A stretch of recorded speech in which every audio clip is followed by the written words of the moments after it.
예, 오늘 오바다서를 가지고 시온산에 피할 자가 있으리니라는 제목으로 은혜를 나누고자 합니다. 오바다서가 여러분 지난주에 제가 오바다서를 우리 강의를 했습니다만 오바다서가 가지고 있는 것은 뭡니까? 아무리 나하고 직접적인 어떤 일이 아니라도 멀리 서지 마라. 그런 말씀을 드렸죠. 예. 하나님의 일에 멀리 서서 이렇게 관망하고 이렇게 하는 거 그거 별로 그렇게 좋은 태도 아닙니다. 하나님 별로 그런 사람 안 좋아합니다. 하나님 일이라고 생각하면 적극적으로 뛰어들어서 일을 하고 그렇게 해야지 관망하고 이러면 그게 나는 죄는 아니에요.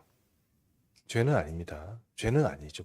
뭐 조금 옆에 서서 관망하고 그 한번 열심히 해봐라. 뭐 나는 뭐 내 대로 할게. 이렇게 하는 거 그거 죄는 아닙니다. 그런데 하나님께서 그분을 그렇게 좋아하지 않습니다. 근데 많은 현대 그리스도인들이 그렇게 신앙생활 하시는 분들이 많아요. 그게 참 어렵습니다. 이게 참 어떻게 죄를 짓는 것도 아니고 나쁘지 않은 것도 아닌데 그걸 가지고 이렇게 하라 저렇게 하라면 당신이 뭔데 내가 신앙생활 내가 하나님 앞에서 하는데 이래라 저래라 하냐 이렇게 말할 수도 있거든요. 그렇기 때문에 그 말하는 게 그렇게 쉽지는 않지만 오바다서를 통해서 우리가 잘 생각해 봐야 되는 게 어떤 거냐면 하나님의 일에 멀리 서지 마라 하는 어떤 그런 교훈들을 얻을 수 있지 않겠나 싶습니다.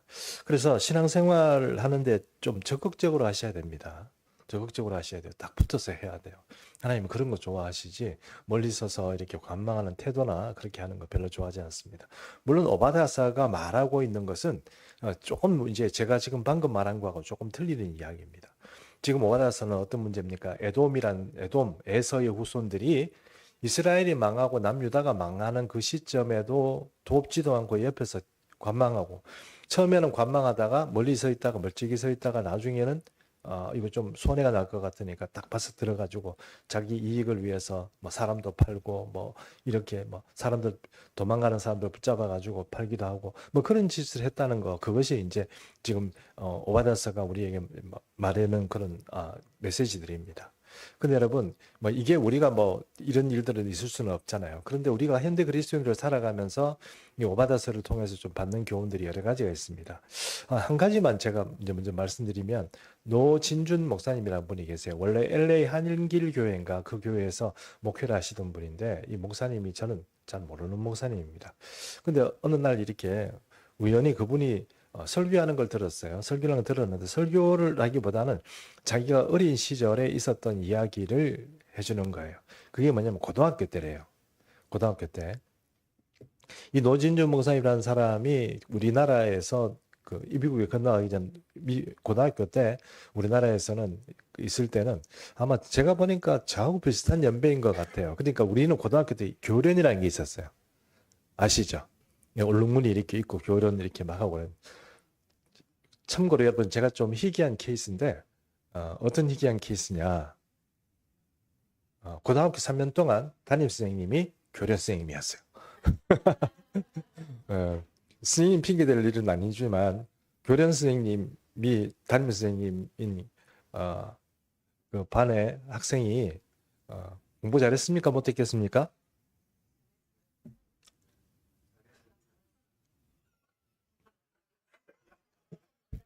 여러분 잠 오실 것 같아서 이런 말씀을 드리는 겁니다. 그 별로 중요한 얘기는 아니지만 별로 못했겠습니다. 왜냐하면 교련 선생님 반이니까 뭐 수학 선생님 반, 영어 선생님 반, 국어 선생님 반이면 아무래도 조금 더 족치고 뭐 어떤 뭐 팁이나 이런 거 가르쳐주고 이랬을 수도 있지만 교련 선생님은 야 찔러 참 이렇게 뭐 길게 찔러 그러면 이런 거 뭐 그런 거 막 잘하는 그런 어떤 학생이었습니다. 그래도 키도 크고 이러니까 뭐 아주 말랐습니다만 뭐 교련 선생님이 하는 제식 동작 뭐 거수 경례 하는 보업 뭐 그런 거 잘 했겠죠. 네. 어쨌든 교련 선생님 반에 있었습니다. 우리 시대는 교련이란 것이 있었어요. 그리고 그게 요즘 개념으로는 패스 개념인데 그게 무조건 해야 되는 거예요. 그렇죠? 예, 그건 의무사항이에요. 그래서 학생들이 우리나라에 대한민국에 있는 학생이라면 교련을 다 했습니다. 여학생들도 교련을 했는 걸로 알고 있습니다. 했죠? 예, 그분들은 또 이렇게 뭐 붕대 감는 법, 머리 이렇게 막 하고 이런 것도 하시더라고요. 예, 뭐 그런 거 옛날 추억하지 마시고. 네. 자, 그렇게 했었는데 그때 이제 교련을 하고 그런 시대니까 자기 친구 중에 그 노 목사님이라는 친구 중에 친구가 노 목사님한테 이렇게 얘기하더래요. 야, 나는 가출을 하려고 결심했어. 이러더래요. 그리고 가출을 어떻게 왜 하려고 그래? 이런 거 이렇게 하니까 뭐 친구 나름대로 사정을 얘기하죠. 얘기하는데 근데 이 노 목사님의 마음에는 이 친구가 가출하는 문제에 대해서 얘가 왜 가출하는지, 가출 안 하면 안 되는지 뭐 이런 것들을 설득하고 상담하고 얘기하고 이런 마음은 전혀 없고요. 얘 가출하면 저 교련복은 어떡하지? 그리고 책 있잖아요. 그죠? 뭐 이렇게 참고서 뭐 이런 거. 저런 거는 어떻게 하지? 이런 생각이 든 거예요. 어떻게 하면 좋을까요? 그렇죠. 기왕에 나가는 건, 야, 나한테 좀 상가에게 넘기고 집 나가라는 거예요. 노 목사님의 생각이 그래요. 그래가지고 친구한테 그렇게 얘기했대. 야, 기왕 어쨌든 네가 나갈 거니까 그런 거 다 못 쓰잖아, 이제. 나가니까, 그죠? 가출하니까. 그러니까 그 나한테 싸게 넘겨 이렇게 된 거예요. 그래가지고 교련벽도 싸게 넘겨받고 뭐 참고서 교재 이런 것도 다 싸게 이렇게 넘겨받았대요. 그리고 얼마 안 있으니까 진짜 그 친구가 가출을 한 겁니다. 한 달쯤 됐는데 아버지가 학교를 찾아왔어요. 찾아와가지고 선생님한테 와가지고 너 혹시 내 우리 아들이 이렇게 가출을 했는데 스님하고 같이 이제 세 사람이 삼자 대면을 하는 거예요. 친구는 가출하고 없고 아버지 담임 선생님 노 목사님, 노 목사님하고 이제 쌤이 가출한 상태에서 이제 상담을 하는데 아버지가 얼마나 고민이 됐겠습니까? 아들이 가출을 했는데 탕자도 집 나가면 아버지가 불 켜놓고 기다린다는데 그러니까 뭐 그런 마음으로 아버지가 학교를 찾아온 거겠죠. 그 자식이 어쨌든 좀 어떻게 찾아보려고 아버지가 그렇게 한 게 아니겠습니까? 그래가지고 그 노 목사님한테 물어봤대요. 야, 너 친구가 가출하는 거 알았냐? 이렇게 물어봤대요. 그 친구, 근데 노 목사님 자기도 모르게 예 이랬대요. 좀 몰랐습니다. 이렇게 되더니 네, 예 이랬대요. 그러니까 어떻게 알았냐 그래가지고 요련복 사고 막 갑자기 선생님이 열받는 거죠. 예, 열받는 거죠. 저 같아도 열받겠습니다. 그래가지고 그 아버지가 가시고 나서 정말 죽도록 맞았대요. 선생님한테. 그러면서 뭐 선생님이 때리면서 뭐라고 했는지 아세요? 넌 인간도 아니다 이랬대. 그 인간도 아닌 인간이 나중에 목사가 돼가지고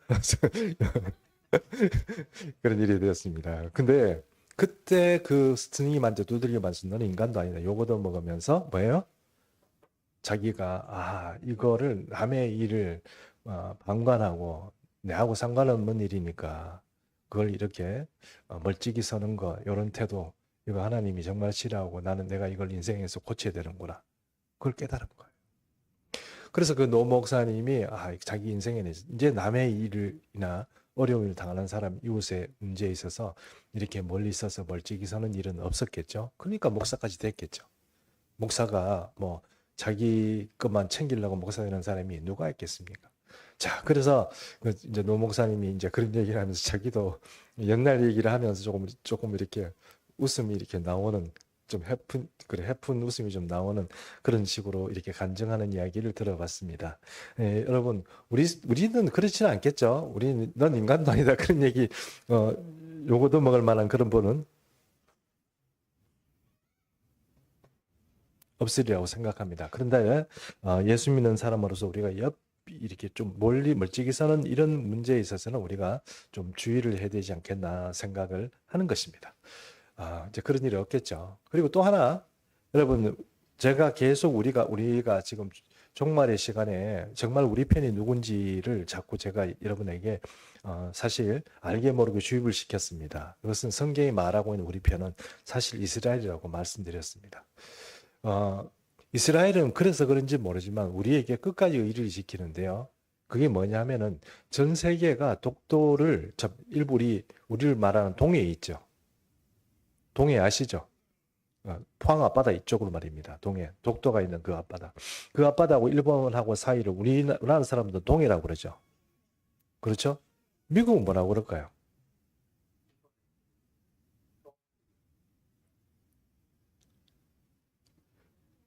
최근에 바꿨습니다. 그죠?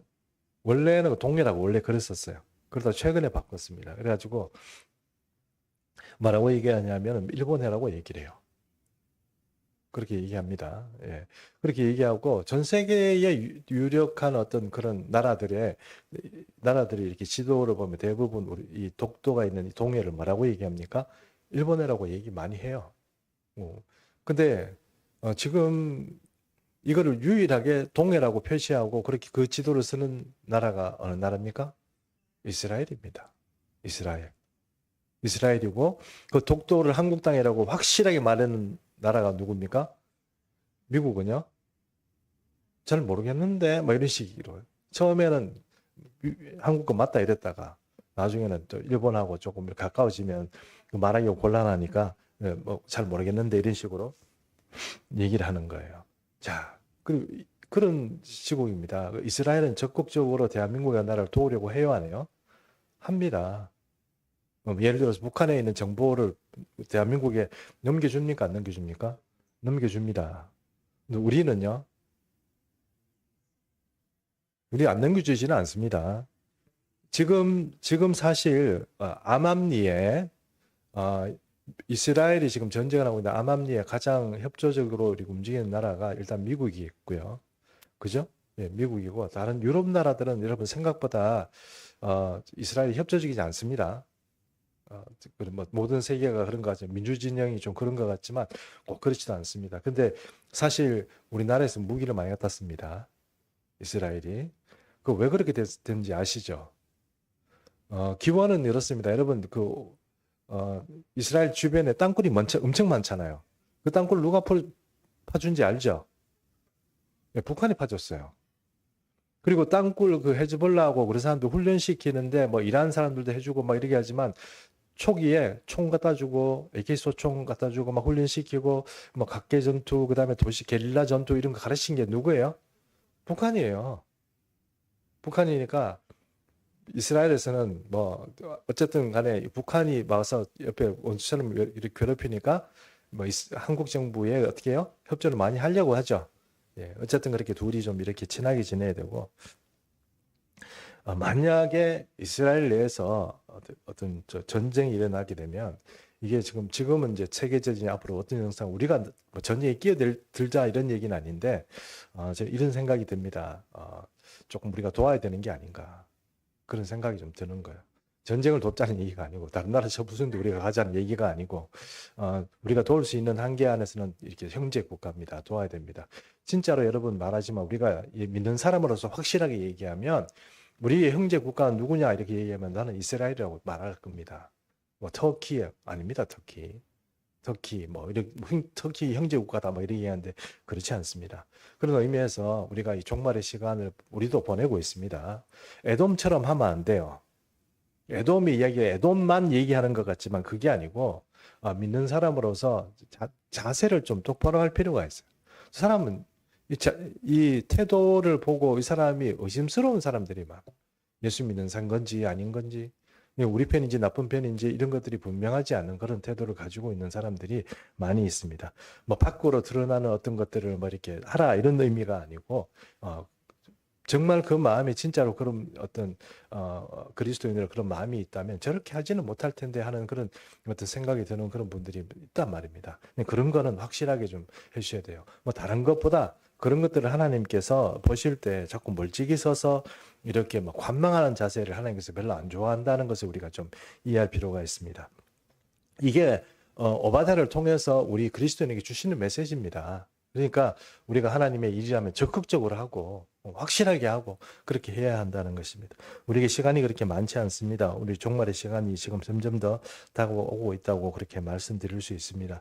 그래서 우리가 그런 문제에 있어서는 좀 더 확실하게 해야 되겠다 이런 얘기입니다. 자, 여기까지 하고요. 그럼 본문을 좀 보도록 하겠습니다.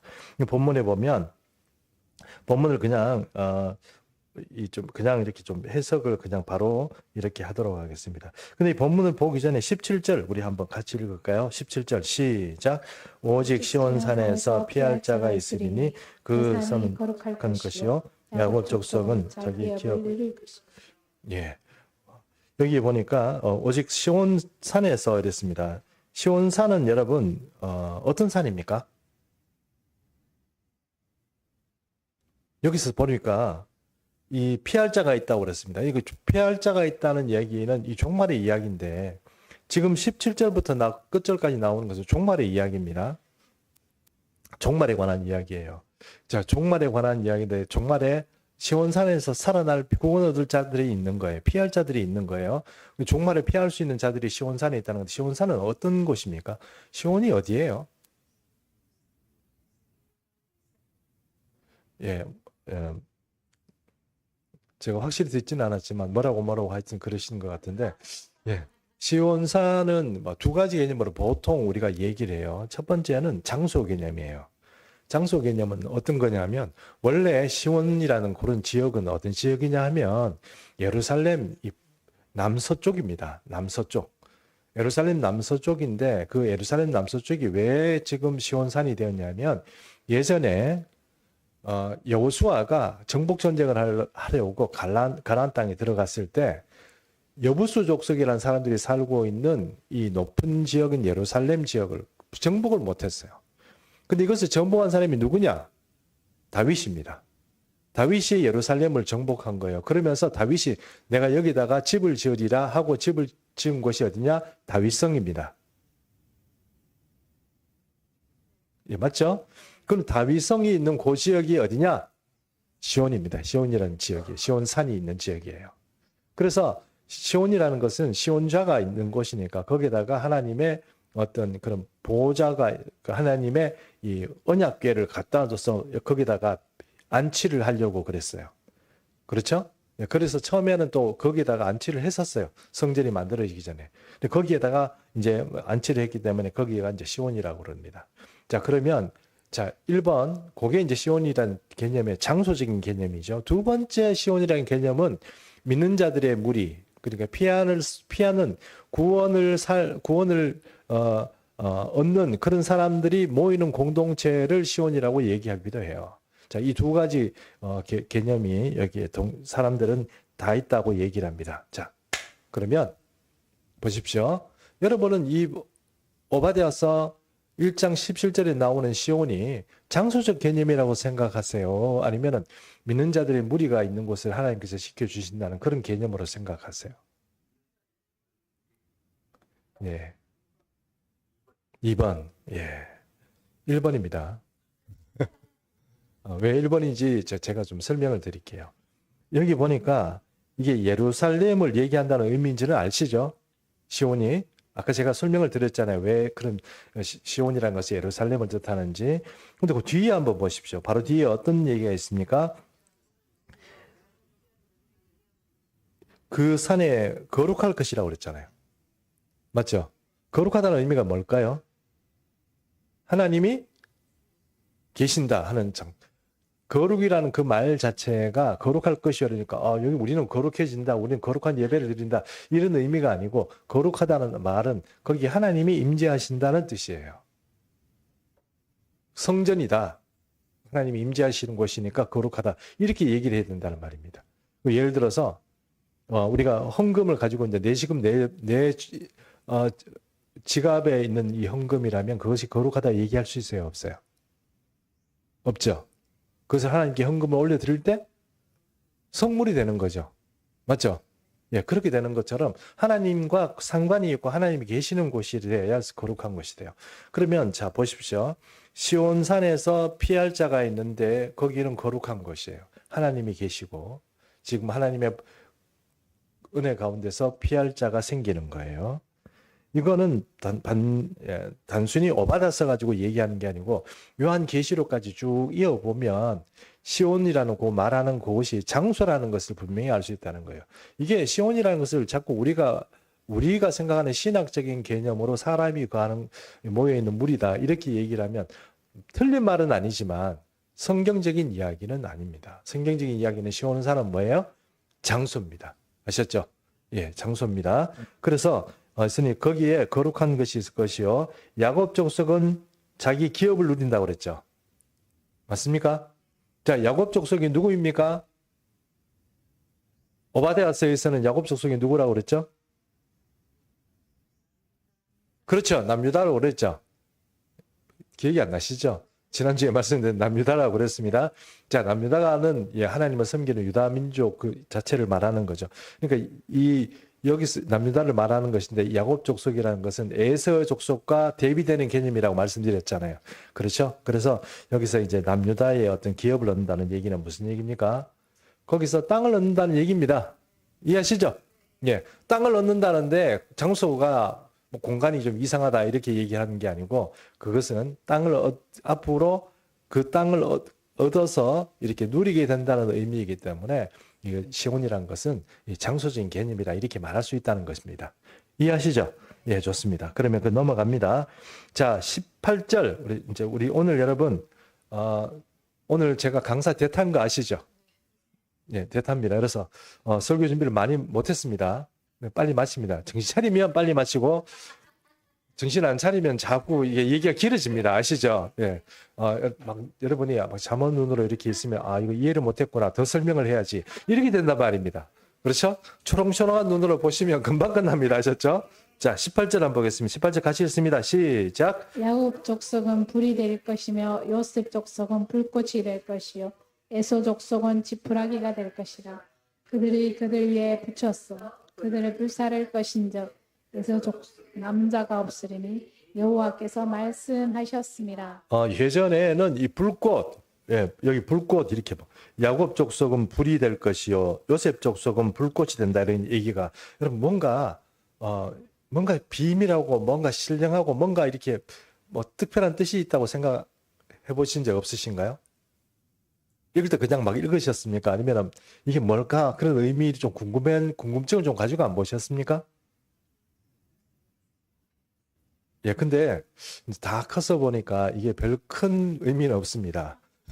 예전에 고등학교 때 이런 거 보면, 이야, 이게 뭐, 불꽃이란 게 무슨 뜻일까? 불이란 게 무슨 뜻일까? 많이 생각했는데, 이게 세 개가 이렇게 나오잖아요. 불꽃, 지푸라기 이렇게 나오잖아요. 그러니까 이 세 개가 합쳐지면 어떻게 될까요? 지푸라기 타겠죠, 뭐. 맞죠?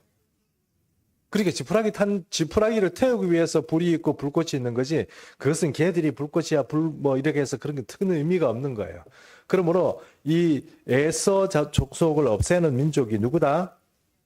예, 그들하고 만나가지고 없애버리는 게 바로 이제 이 야곱 족속이다. 이런 의미로서 그렇게 이해하면 제일 쉽습니다. 더 신령하고 시크릿한 것이 더 없습니다. 이해하시죠? 자, 결국은 하나님께서 구원 얻을 자를 구원하시고 종말의 시간에 하나님의 날에 구원 얻을 자를 구원하시고 특별히 계속 관망하고 계속 괴롭혔던 이 에서의 후손은 어떻게 하나님께서 심판하신다는 것이 이 오바다의 주제거든요. 그 18절에서 그런 의미에서 이렇게 이해하시면 되는 것입니다. 자, 그러면 19절 한번 보겠습니다. 19절 같이 읽습니다. 시작. 그들이 네겝과 에서의 선과 평지에서 얻을 것이요 또 그들이 에브라임들과 사마리아의 들을 얻을 것이요 베냐민은 길앗을 얻을 것이며.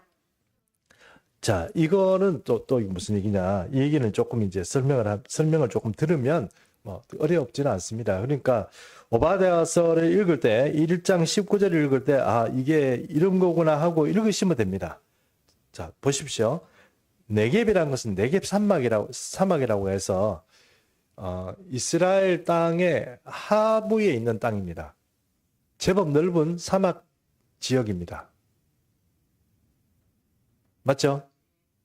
그러면 이 이스라엘 땅의 이 하단에 있는 이 제법 넓은 땅입니다. 경계선을 말하는 게 아니고 큰 어떤 땅덩어리 그 밑에 있는 땅 지역을 이렇게 말하는 거예요. 경상도 땅을 얻을 것이다 이러면은 일반적으로 우리나라 행정이 잘 돼 있는 같은 경우에는 뭐 행정 줄이 이렇게 어디까지 뭐 경상도고 강을 건너면 어떻고 이렇게 줄이 명확하게 끊겨 있지만 그냥 어디다 경상도 땅이다 뭐 이러면은 뭐 상주 땅이다 이러면 상주에 대충 어디 이렇게 말하는 거예요. 그러면 네겝이다 이러면 이 하단부에 있는 땅이란 넓은 땅 덩어리다 이런 뜻이에요.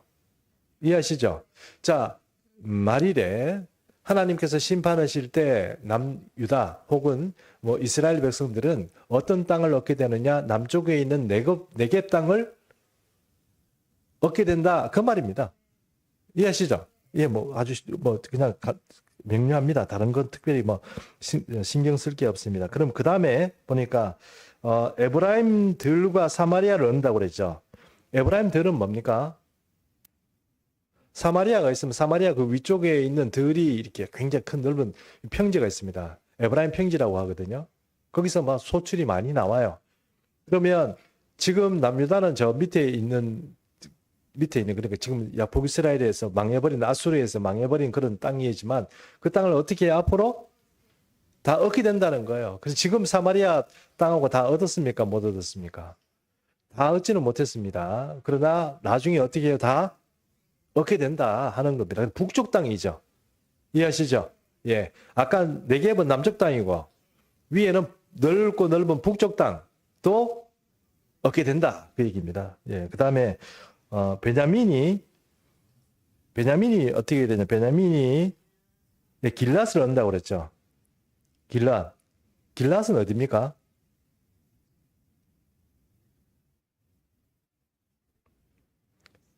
길랏 라못 뭐 이렇게 나오는 거 있죠. 길랏도 이게 요단강 보십시오. 요단강 여러분 보시면 위에는 갈릴리 호수가 있고 강이 쪼르르 내려오다가 사해가 있잖아요. 그렇죠? 그 요단강을 중심으로 왼쪽은 이스라엘 땅이지만 현재도 마찬가지지만 지금 이 오른쪽에 무슨 어느 나라 거예요? 지금 오른쪽. 옛날에는 암몬 모압 땅이었는데 지금은 누구 땅이에요? 나 다른 나라는 관심이 없군요. 요르단 땅입니다. 요르단 땅. 그렇죠? 예, 요르단 땅입니다. 요르단 땅인데 요르단 쪽 땅에 보면 약간 갈릴리 바다 그 하단에서 밑으로 쭉 내려오다가 사해 약간 위쪽 그 사해까지 가면 안 되고 사해 위쪽에 여기가 조금 넓은 땅인데 거기가 길랏입니다. 그러면 베냐민 족속이 뭔데 길랏을 얻느냐 이렇게 얘기를 하면 예루살렘 여러분 에스겔서에 보면 하나님께서 나중에 이스라엘이 천년왕국에 들어가게 되면 땅을 분배를 해주는데 땅을 분배를 저 위에서부터 단 지파부터 시작해서 짝짝짝짝 6개 그 밑으로 예루살렘을 중심으로 밑으로 또 6개 짝짝짝짝 해줍니다. 예루살렘을 중심으로서 첫 번째 밑에 배치되는 그 족속이 베냐민입니다. 이 베냐민은 그러니까 예루살렘하고 가장 가까이 있는 것이겠죠. 근데 요 베냐민이 있는 땅은 어디냐면은 요단강을 이렇게 중심 요단강 이쪽 오른쪽에 왼쪽에는 지중해까지 그렇죠?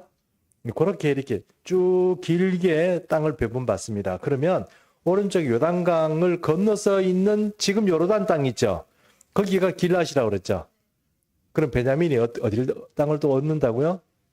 그 땅도 얻는다 이런 뜻입니다. 그 땅도 언제? 여호와의 날에 그날을 그 땅까지 얻는다 이런 뜻이 되는 것입니다. 그 다음에 이제 마지막 하나 남았죠. 뭡니까? 이거는 그 밑에 나옵니다. 네, 죄송합니다. 밑에. 자, 1장 20절 같이 읽습니다. 시작. 사로잡혔던 이스라엘의 많은 자손은 가나안 사람에게 속한 이 땅을 사르밧까지 얻을 것이며 예루살렘에서 사로잡혔던 자들 곧 스바라스에 있는 자들 네겝의 성읍들을 얻을 것이니라. 자, 사르밧 사람들 여기는 사르밧 사람들 사르밧이라는 것은 어디냐면 여러분 사르밧 과부 아시잖아요. 그럼 원래는 이 땅이 이방인의 땅이죠. 예, 왜 한 번도 이스라엘 땅에 한 번은 몇 번은 보석됐습니다만 이 사르밧 과부라는 것은 이방인이 살고 있는 땅입니다. 근데 이까지 어떻게 해요? 나라가 그 땅을 차지한다는 거죠. 지금 이스라엘은 사실 경상도 정도 크기밖에 안 되는 걸로 알고 있습니다. 근데 이보다 훨씬 더 큰 넓고 높은 지역들을 이제 다 이렇게 차지하게 되는 그 종말의 그림들을 말해주는 거예요. 그러니까 에스겔에게 말씀하셨던 약속의 땅이 바로 이렇게 되는 것입니다. 자, 성경은 아브라함에게 땅을 약속합니다. 그리고 그 이후에 모세를 통하여서 정복 전쟁을 할 때 그 땅을 얘기해 줍니다. 그리고 종말에 보면 에스겔을 통하여서 성전과 이 땅을 얘기를 해줍니다. 경계를 해줘요. 바깥 경계를. 근데 그 경계가 일치합니까? 안 일치합니까? 거의 일치합니다. 하나님이 처음 주시고자 한 땅은 끝까지 주시는 거예요. 우리는 알고 약속했다고 그거 뭐 시간이 바뀌고 사람들이 바뀌었는데 그거 뭐 하나님 주시겠나 이런 생각하지만 하나님은 끝까지 어떻게 해요? 그 땅을 주시는 거예요. 약속하는 그 땅을 주는 거예요. 하나님은 말씀하시고 나면 시건치 않죠. 그래서 끝까지 가는 거예요. 그래서 하나님께서 우리를 구원하시는 것도 마찬가지입니다. 우리를 구원하시고 너를 사랑한다 이런 음성을 들으신 분이 있으면 그것을 그때만 사랑한다고 생각하지 말고 지금도 사랑한다고 생각하셔야 돼요. 여러분 끝까지 주님께서 여러분을 사랑하신다 하는 그 말을 믿고 그렇게 하셔야 됩니다. 자, 여기 보니까 스바랏 나오죠. 스바랏이 어딥니까? 요것만 하면 여러분 우리 오늘 끝입니다. 스바랏은 성경적으로 얘기하면 현대 지명으로 얘기하면 현대 지명이 아니죠. 스바냐입니다. 스바냐. 스바냐는 성경에 나오는 거잖아요.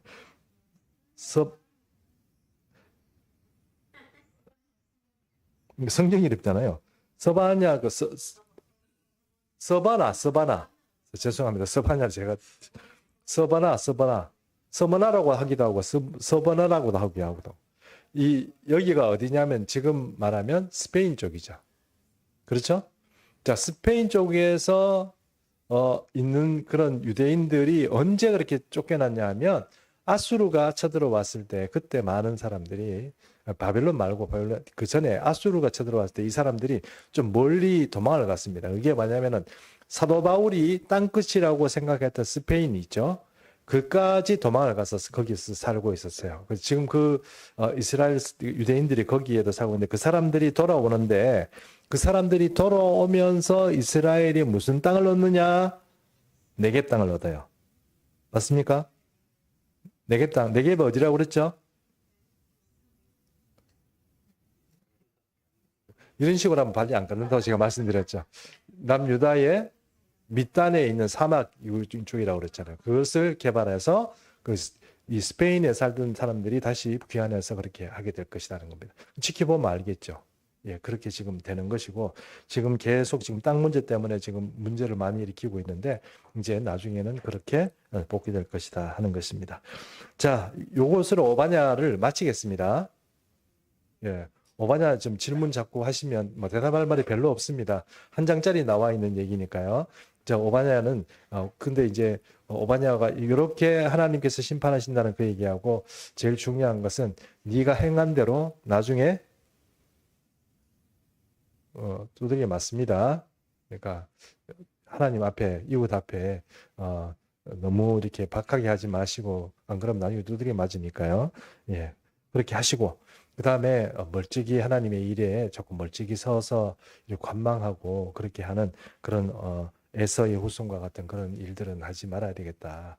그러니까 하나님은 에서의 후손을 그래도 야곱의 형제로 인정하고 출애굽할 때도 에돔 지역은 그들하고 싸우지 말고 돌아가라고 이렇게 막 명령하시고 에돔은 손도 못 대게 그 주님께서 그렇게 하셨는데 에돔이 나중에는 유다를 취급할 때는 완전히 뭐 이렇게 좀 나쁘게 이렇게 대하는 것을 보면 참 이게 좀 격세지감이다 하는 생각도 들고 이 사람의 마음이 이렇게 바뀐다 이런 생각이 좀 듭니다.